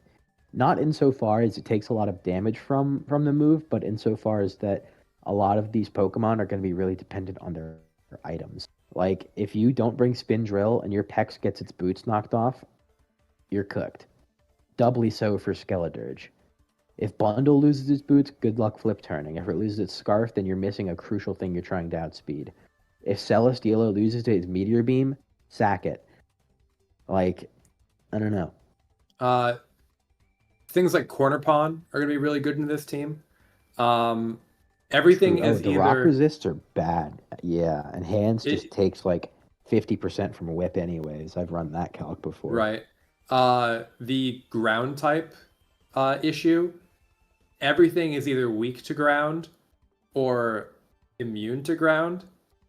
So again, just like one Mon gets like, takes too much damage like the Hydreigon, and all of a sudden you're kind of like on the back foot, or you're like, all right, I really have to figure out a way to preserve the HP on this like Celesteela. So it's just kind of things like that. There are going to be dual stab matchups that feel super awkward because you went with like Toxapex Dirge. Yeah, when a lot of your bulky pieces share those resistances, they can also share some weaknesses, or like it can be kind of easy to exploit them coming in, I think, but through like stab combos. But one thing I do want to point out is I think Cradily is probably one of the best value 1-pointers we have on the board. Like Suction Cups recover, being able to hold your boots forever is really, or leftovers, whatever it is really, really strong. Or Water Absorb if you're trying to go that route. But I think Sticky Hold plus item is really good. Really? You think we're going to see the Cradily? At least once. Okay. It is a 1-pointer. I'm not going to sit here and tell you, oh, this guy's, keep a lookout for Cradily. This guy's going to go crazy. No, I mean, I think for a 1-pointer, it's got value, and there'll probably be a matchup it comes. This is your tokens 1-pointer 30 seconds for each team? I guess. Sponsored by Kuma. Sponsored by Kuma. All right, move on to number 5. We have the Blue Fox, the Aura Lucarios. Now, who is That Blue Mega Fox? Do we Delphox- know Blue Fox? He joined off the Reddit, friend I of believe. Leo, I think. And Leo. Oh, was it Reddit? Yeah, but I still think he's well acquainted with the draft community, to my knowledge. All right. He's This pretty good. team just has a lot of Pokemon that are really good in draft. Like, full stop, that's it. With one exception, and I know everyone's like, oh, he means Orgerpon. Yes, I mean Orgerpon, but not for the reason you think. It's not because I just think it's a bad Pokemon, which I do. But I think it just doesn't fill the roles it's trying to fill on this team. But first, let's talk about the Mega Delphox. Mega Delphox, one of the most hyped new Megas. Very, very strong. 134 speed, right? Crazy fast. 159 special attack. Absolutely absurd. Insane stab combo, backed up by Dazzling Gleam is coverage to pair with fire, and it's pretty much unwallable. Fast Encore. Grass Knot too, plot. right? Does it have Grass Knot? It might have Grass Knot. Who knows? This thing gets everything. Who does? Mega Delphox is really good. Mega Delphox? Mega Delphox. I'll double check. Yeah. Storing's on the case. Mega Delphox's biggest weakness is probably Stealth Rocks, which is why we have, count 'em, 3 Defog Pokemon and 2 Rapid Spinners. Unfortunately, I think all of them... Oh, right. Landorus has it now, too. I forgot about Landorus. 4 Defog Pokemon, 2 Rapid Spinners. Yeah, Mega Don Delphox doesn't gets click. Grass Knot. Yeah. Don doesn't click Defog with Landorus. He clicks Gravity. That and Sublanders. is the play. Sublando's my say- goat. The other thing that I would say really counters Mega Delphox besides rocks is Sucker Punch. Nope, and sub then- on him. Sub on the hose. Don introduced me to the Sub Encore Mega Delphox, or Nasty Plot Encore or whatever. Gotta have some balls to do that, but it's there. I don't think you need balls to click sub. If you know you're faster and they have Sucker Punch, you either sub and they click Sucker Punch and it fails and you win, or you sub and they slow hit you and you try again. Yeah. Like it's a very low cost maneuver, I think. Yeah, sub being the mid ground to the Encore. Yeah. Landorus Incarnate, one of my favorite Pokemon to use like ever. People think it's bad. It's not. It's also super juiced again. It has Rock Polish. We are so back. It's also got knockoffs, so the utility sets are also back. Tapu Fini, a great partner for stuff like Quaquaval. Unfortunately, the terrain doesn't benefit Delphox, but there's not a lot of status spamming on this team anyways, besides Rotom, which realistically probably won't come that often. And when it does, I don't know. Fini will probably get in the way of it a little bit. I feel like I know you're going to talk about Groger in a second. I feel like you wouldn't really want to bring Quillfish and Rotom together. It's just kind of like a little weak. I do like Orgerpon and Rotom together as like trying to preserve the spikes that Orgerpon puts down and Rotom keeps them up, and then that puts you into some of your sweepers. Latias has support here with like the Healing Wish. Particularly if like you use Mega Healing Wish Delphox. for Like, Delphox, yeah. Use it as an early breaker before they get rocks up. Take some damage, switch it out, Healing Wish later. I think that's super solid. As much as I hate base Latias. I think in a lot of matchups, you're not going to care how much HP the Mega Delphox has anyway. Yeah, for sure. It'll matter in terms of priority, like tanking a random Jet or Bullet Punch or Quick Attack. Fini is also really good with Calm Mind, Draining Kiss, and you can also Healing Wish that back up. I think that's really solid. Polish Lord Landorus can take some damage in the early game doing some breaking and then pop your Polish later after you Healing Wish back up. Quaquaval's in a similar situation. Latias feels like a Healing Wish bot here, which, to be fair, Healing Wish is not going to be nearly as strong here in Matex as it was in Paldex for 2 main reasons. Number 1, Terra doesn't exist. So your prime partners being like Zarude and Raging Bolt don't exist in the same way anymore. And also, with everything getting everything getting Toxic back actually makes Healing Wish better. But the fact that teams as a general archetype are going to be getting bulkier means that healing a Pokemon back to full might not necessarily have the exact same one turn setup and win impact that it would have had in Paldex. But I do think this team leverages the strength about as good as you can in that dex. Biggest weakness I'm looking at is the ghost. Your only resists are Cyclozar and Heatweak Quillfish. Yeah, it's really bad. But so- Feeney's basically a Shadow Ball resist anyways, but it's not going to beat Spectrier. Same thing, like, this team is pretty weak to Dark, but you've got Tapu Fini. I don't know. There's a reason why we have this team up at like 95. There are like a lot of pieces here. The speed tiers are great. As we've gone further up the board, there are fewer teams that have just like that one mon at like 120, or like that one mon and then like the token like 6-pointer Talonflame. It's like your 134s, your 121s. This team has 2 110s. They're all like threats generally, or it's like Cyclozar, which is like a nice support piece. Yeah. All right, I'm going to talk about Groger now because I hate that guy, Groger Cleveland. Now, most people that know me know I hate that guy, but on this team, like, I understand it does things. It does Encore, Spikes, Knockoff, U-Turn, kind of support grass-type stuff, ground resist. Every single thing that guy does, including the speed tier, is already covered by other guys on the rest of the team, usually multiple times. We've got 1, 2, 3, 4 knockoff Pokemon, so we don't need Orgerpon to do that. We've got Hisuian Quillfish as a spiker, which isn't like fantastic, but it does do it, and you don't really need Orgerpon as a backup one, not for 9 points anyways. We've got the 110 speed covered by Latias. We have 4 ground immunities. I guess if you're really afraid of Scarf Excadrill, that's a reason to have a normal ground resist, but like you're just gonna get Iron-Headed twice. Excuse me, sorry. The fast Encore. Delphox not only does that, it does that way better and with way more like threat behind the Encore. Quaquaval also gets Encore.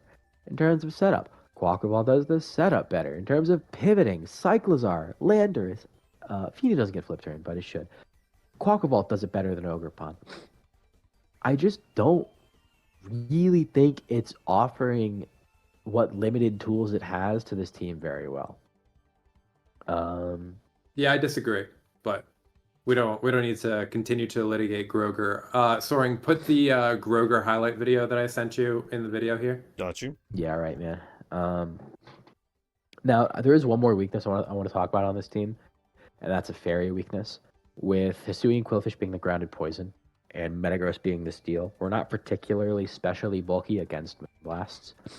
Like if this team goes against Float, you're kind of like mandated to be Assault Vest Metagross with a good amount of bulk and probably some amount of. You probably don't need much attack investment for Heavy Slam to put in work, but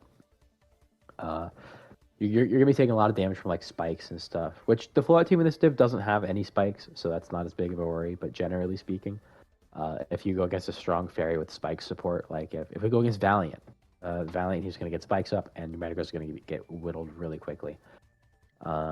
Delphox technically resists it, but if rocks go up, you do not resist it anymore. I'm sorry, you're just gonna be taking two. Actually, does this guy get a lot of special bulk? I forget. I should fact check that before I say something stupid. Groger? No, Mega Delphox. Okay, I take it back. It can take like 1 or 2. It's got 125 SPDF. So if we just take like a Valiant Blast. Week 2 plays Kelowna's Iron Valiant. Or not great damage. Does not play Rex's Mega Alright, it takes 20 to 24, and then it'll be faster, and it kills the next turn. But if I'm like Knockoff does 53 afterwards. But like you would kill the Valiant, I guess, unless it's booster speed. Booster speed Valiant probably is really threatening to this team in a game. You would need to keep Metagross healthy 100%, like zero argument. But you're doing that anyway in a Iron Valiant matchup anyway. Yeah, I'm okay. I'm complaining about this team defensively right now, but it's a Healing Wish team with Lando Eye, Mega Delphox, Quaquaval, and Fini. Defense is not its primary focus, which is like a big part of the reason why this team is at number 5. Is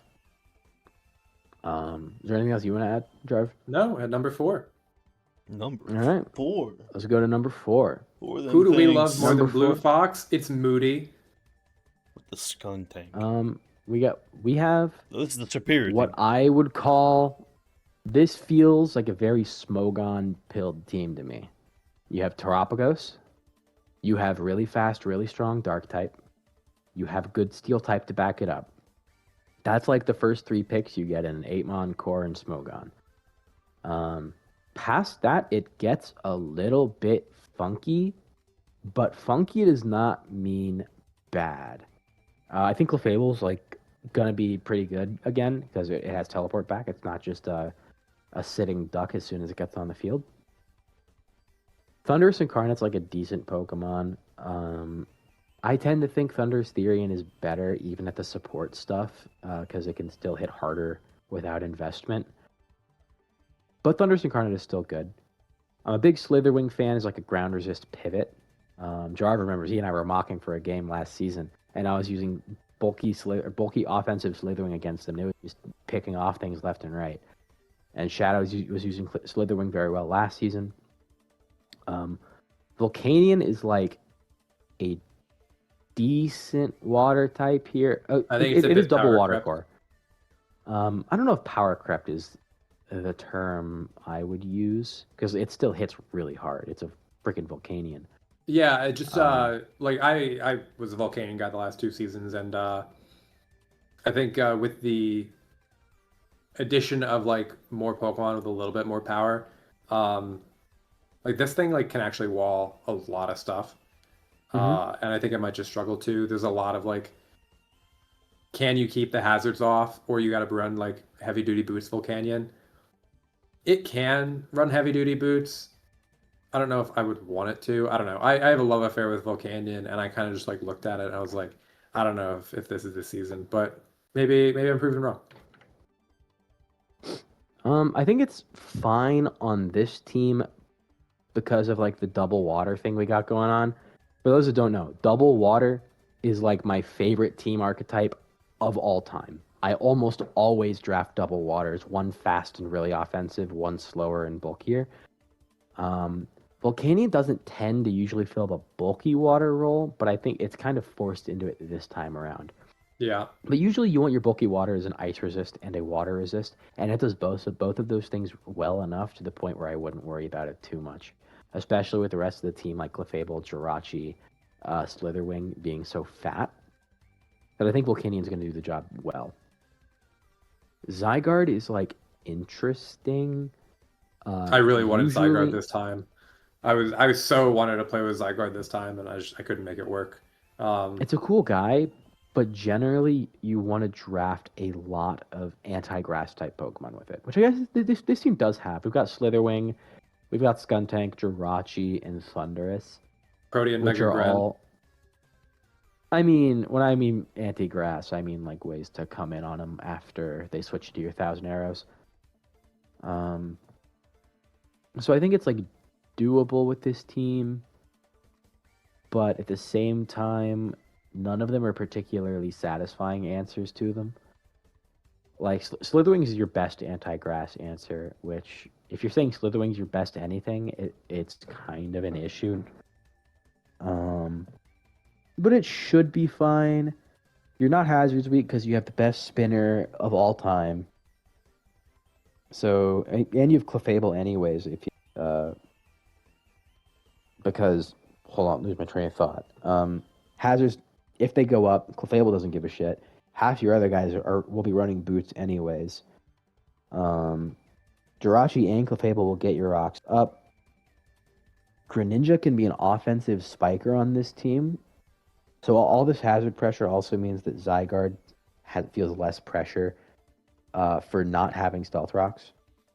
Because normally that's a really big Zygarde issue. Like I've never seen a Zygarde team that like is able to overcome its lack of rocks without a late Guardian. It's almost always a late Guardian. And in this case, it's kind of like Clefable filling that slot. You could say Jirachi, but I think it's more so Clefable. But yeah, this team is really strong overall. Terapagos, Mega Greninja, Jirachi, Clefable is super OP, I think. I think it's really hard to break through and not get broken by those Pokemon. Ready to go? You want to add? You good? No, I think you summed up pretty well. All right. Let's go to number 3 team. Number Limber 3. Luchador. Voids. This team, unlimited aura all the way through. Banger after banger after banger. This is probably my favorite team in the division. I don't think it's like the strongest pound for pound, but I think it looks really fun. I would love to play with this team. We have Tusk round 1, which is a very solid round 1 pick. And then we look at the team, and it's Pokemon that appreciates Rapid Spin, Pokemon that appreciates Spin, another Pokemon that appreciates Spin, and then to top it off, we have another Pokemon that appreciates Spin. Keeping Cornerstone sturdy intact is really big. Garmanitan can run Choice Scarf pretty freely with Tusk as its hazard control. Mega Dragalge will be one of the most oppressive regen Pokemon of all time with Tusk's support. And then Cinderace obviously doesn't want to have to run boots every week. Darkrai's top speed, historically fantastic. Skarmory, a great spiker on this kind of team, is a backup to Cornerstone, and just a good steel type in general. Primarina, a solid fairy type. And then you have your budget picks, Kamala and Musharna. Kamala, the token Spectre answer, can't get wisped because of Comatose, and it can knock it off and sucker punch it and do things like that. I don't think Musharna actually does anything, but it's cool. It's a 1-pointer. I'm not gonna nag on it.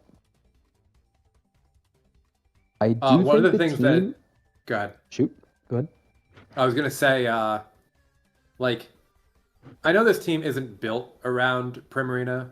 I'm a big Primarina fan. What would hit Primarina? Grass, electric, poison. This team has such amazing resists for all of those with Mega Dragalge and Skarmory. I was playing Caleb last season, and I was kind of in an awkward position where the Primarina was making way too much progress, and I had to play more aggressive, and I had to take some risks just to be able to get enough chip on this thing. I feel like Voids could just play this Primarina, get a huge amount of chip, and then you go into Skarmory or Regenerator Mega Dragalge.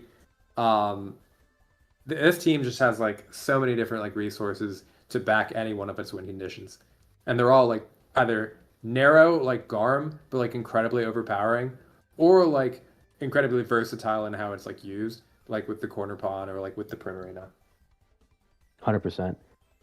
I do think with Skarmory as the steel type, this team is noticeably ice weak, which is kind of an issue.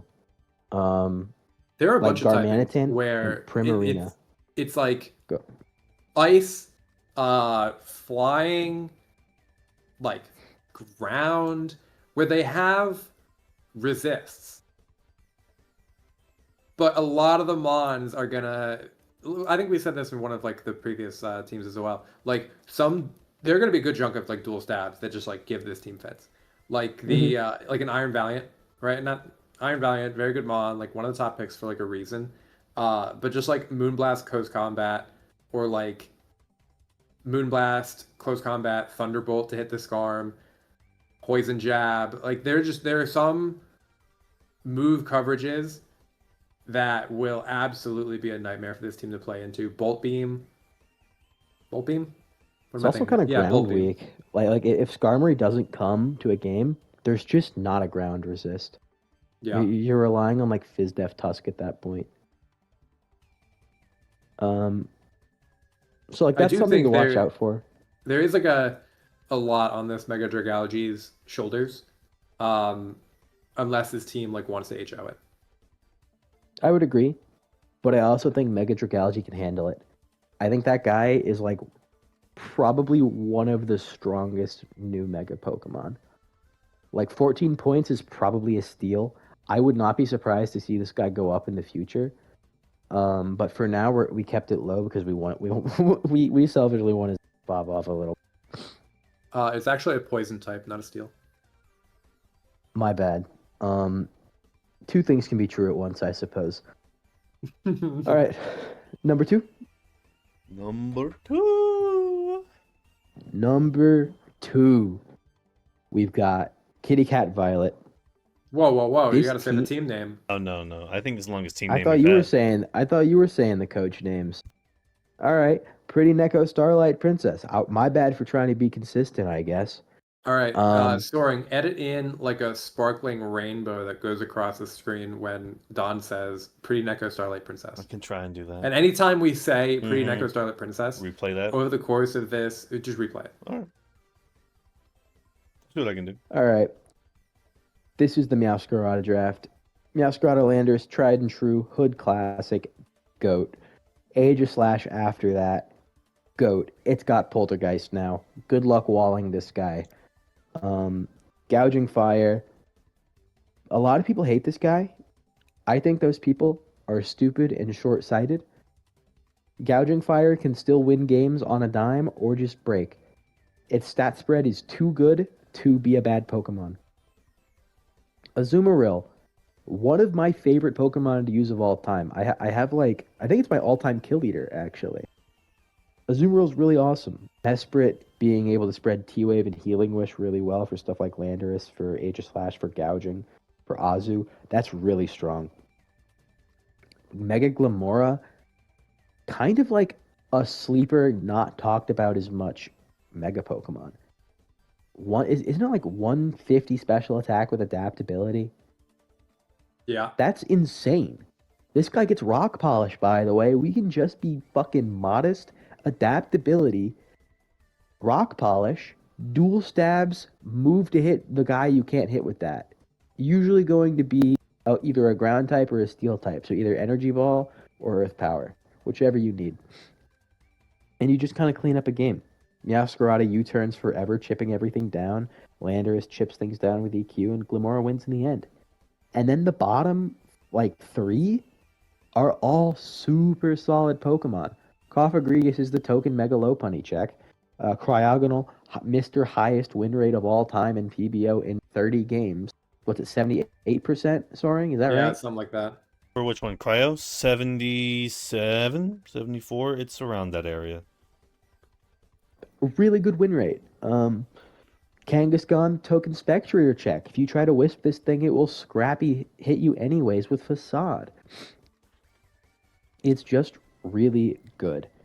Everything here has a purpose. I very much like this team. Basically, they went really top heavy on the first like 8 Pokemon, and then after that, or not even that, first 7 Pokemon, and then after that, they just got the most specialized picks they could for the last 3 for the scenarios the rest of the team couldn't handle, and I think it worked out really, really well. Is there anything you'd like to point out here, Jarv? I like Lando is different now in Nat Dex because it gets knockoff, gets rock polish, it gets defog.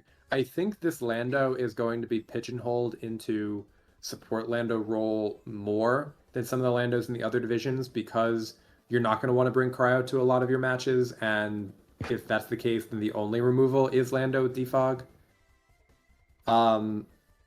I think Mega Glamora is You got also. Mortal Spin. I forgot you got Mortal Spin, but I don't think Mega Glamora with its 150 special attack with adaptability wants to be clicking Mortal Spin. I do think Mega Glamora, like Mega Dragalge, is underpriced at 14. Yeah, the Mega Glamora just it hits like a truck. I think Meowscarada is still so good. There's a reason why it was picked so highly. If there's a typing that this, like, you know, the specialized ghost resist in Kangaskhan, I think it's clear when you bring that in the Spectre matchup. Who is the Blacephalon again? Rex. Cephalon. No, it's Caltech. Caltech. Doesn't even have to play it.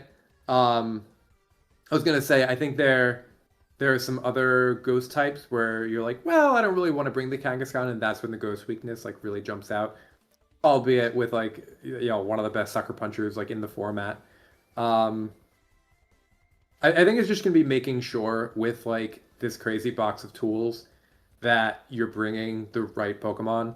to like a specific matchup. It seems like that's the way that Kitty Cat Violet has built this team. But I know, like, when you don't have a clear, like, this is my, like, okay, this is who I'm bringing, then it might get difficult in the team building and you might be led astray. That's what tends to happen to me. So just don't overthink, like, who you bring to a matchup. You drafted, like, these narrow picks like Craggle for a reason. If they look good, bring them. Yeah, 100%. Yeah, the All right, we'll exact move on to our number one. cryo sorry, go stats ahead. really quickly. The exact cryo stats: 10 kills, 21 deaths, 77% win rate in 30 games. It has been picked up twice by only Raven and Dawn, and that's including Dawn you this season picking it up. How many ships? 3? 2 chips. Wait, you said 2 chips. Raven picked it up season 7. Neon won it. Then won the chip. Grabbed it in season 8. Sunset won the chip with it. okay. So it's twice drafted. That's the last time he's picked it up. And then Don, you picked it up once before in the past, and you have it now. So now you and Raven are tied. I don't think that. Well, then how could it have gotten 30 games then? I brought it like 3 times. A lot of playoff games. Well, Raven would have had to have brought it every single game plus playoffs for that to happen. Sounds right. Let me check. That does not sound right. All right, we'll check that. Check For that now, in we're the going to move on post. to the number one team. Number one. Number one team, Chicago Chimchars, Gabe Platano, Power 420. This team, I think, has the best top 6 in the division, and it's not even close. We got Dragapult, Mega Scizor, Torn, Chi-Yu, Slowbro, Nidoqueen. That's the top 6. You could bring those to every game, and you would do great. Slowbro, the slow pivot, baits in dark types. You get to go to your Mega Scizor, baits in grass types. Then you pivot to Chi-Yu or Tornadus or Nidoqueen. Slowbro's pivoting is so exceptional on this team in particular. If it baits in a dark type, you can also go Terrakion because that's like the next low down. Like that's the beginning of our low tier picks. Slowbro is such a cornerstone on this team. Tornadus forming a regen core with it is really important. The speed tiers on this team are pretty good. From Dragapult down to Torn, down to Terrakion. Kind of a big jump between Torn and Terrakion, but it should be fine. I don't think there are any benchmarks that are missed from that. Mega Scizor brings priority to the team. Chi-Yu is an amazing breaker. Dragapult's the best support of all time. One of the biggest weaknesses here is that Eldegoss is your spinner, and that guy pretty much gets grass moves and rapid spin, and that's it. But realistically, you can just spam boots on all of these Pokemon. Like Dragapult, Slowbro, Chi-Yu, and Torn are boots almost every week anyways, and then you have Defog on Torn and Thor, so it's really not that big of a deal. This team notably doesn't have any spikes, which is really unfortunate. But at the same time, I think the pivot ability of, like, basically a lot of times pivoting is so you can rack up hazard damage on other Pokemon. But in this case, I think it's a lot more about positioning off threats, and I think it's really, really good at that. Yeah, I think at this point I'm just going to start repeating myself. Jarv, is there anything you're... I was a little lower on this team. The only ground resist is Illumise, Eldegoss, and then Torn. So a lot on Torn. The only flying resist is Bellybolt, and the only ghost resist is Chi-Yu. So there are like definite like ways that you can attack this team. That being said, this team has like a lot of tools to be able to take care of the things that are threatening it. The teleport Slowbro is going to be doing so much for this team. I would expect a lot of Scarf Chi-Yu.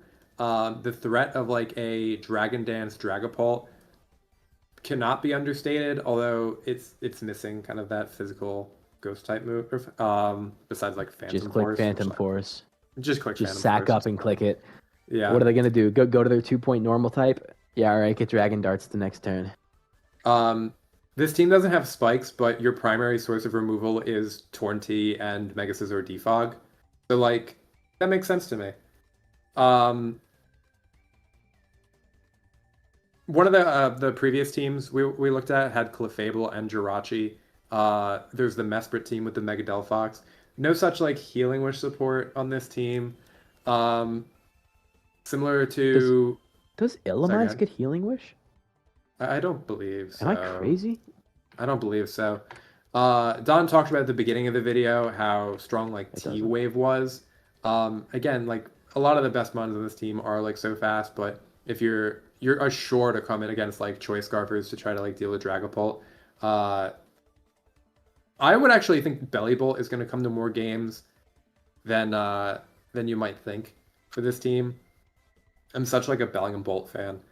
So like I like this team. Is this like a definitive number one? Not really for me. I think the top 4 or 5 I wouldn't say it's head and shoulders above everything. Yeah, I think the top 4 or 5 are like in a solid clump. Very good team building, sure. checks all the boxes. You don't have like the anti-synergy that I think a lot of the teams that we reviewed in this division have. Just no perfect teams, a lot of like very good teams. Yeah, I would like to push back against some of your points about like specifically the flying and ground resists. I think for flying resists, that shit does not matter. This team is the flying type that everyone's trying to get resists for. He has the Torn. What's he worried about? Another Torn? Like Pelipper Hurricane? No, who's got the Gapdos? Gapdos was June 15th. No, Zapdos is on Ty's team. Gapdos is on June's I said Gapdos. Team. I did. I was just kind of looking at both. So week 8 against Glasgow. Zapdos is kind of just owned by Nidoqueen though. I don't know what you mean. You just Brightbird. Just okay. Brightbird. Yeah, but you're gonna be bringing Bellybolt to that game anyway because it's Zapdos. Oh yeah, true. Zapdos will toxic you, but you can also toxic it back. What are the other flying types? But then also for with the other flying, if there are other like good flying types, they're not worth drafting another Pokemon just for a resist. Oh, I think it's like a really important distinction when it comes. It's to also like there's Pokemon so like few Mons because there's no Terra Flying Stab. Yep, 100%. Dragonite didn't get drafted. Mega Dragonite didn't get drafted. Yeah. So those are out of the picture. Even though they both have dual wing beat now, by the way. Mega Arrow didn't get drafted. I also think ground is like not really a weakness on this team because even though the only resists are Torn and Eldegoss and Illumise, you're not really worried about it with like Slowbro for like Slowbro and Scizor. Yeah, Slowbro and Scizor are like pseudo. Less so Slowbro, more so Mr. 140 defense Mega Scizor. That guy can just roost up on everything and you turn around and position your guys really well. One last thing, championship predictions, if you don't want to keep going on. Championship predictions? I don't even know if I can. That's okay. Like the teams are close. The teams are that close. The teams are that close. I think this is probably going to be a Blue Fox season or maybe Kitty Cat Violet season. The new guys. I think it's gonna be someone. A sleeper pick. We have no idea. Although I have been talking up Gabe like all of preseason in like mod chat and stuff because I know this guy's been on like a training. Don has a good track record of getting a crystal player out and they end up winning. This is true. Last season I said Drew was gonna do well and he went 8-0. So high praise for Gabe, number 1 in PRs, preseason PRs. I don't know if this will be finals, but I do want to call out Voids and Moody. I really like their teams. Which Those Voids? are my next picks for sure. Which Void? Voids. Okay. Lumbering Luchadores. Lumbering. Lumbering Lynchadores? We cannot say that. That's gotta get cut. No, Lich. Lich. Oh. Yeah, all right, bro. Limber Luchadores jar. Limber, he's so limber. Right, Lumber, like the Halucha. Those are your crystal 99 power wood rankings. cutting. Those are if you disagree with them, if you think we're wrong in dog shit, tell us, and we will say why you're wrong objectively in the very objective game that we play. Thank you guys for tuning in. Much love. Don't See you guys in the next don't one. get hacked. Don't take it personal. We don't hate you. We love you, and give John and give John some love.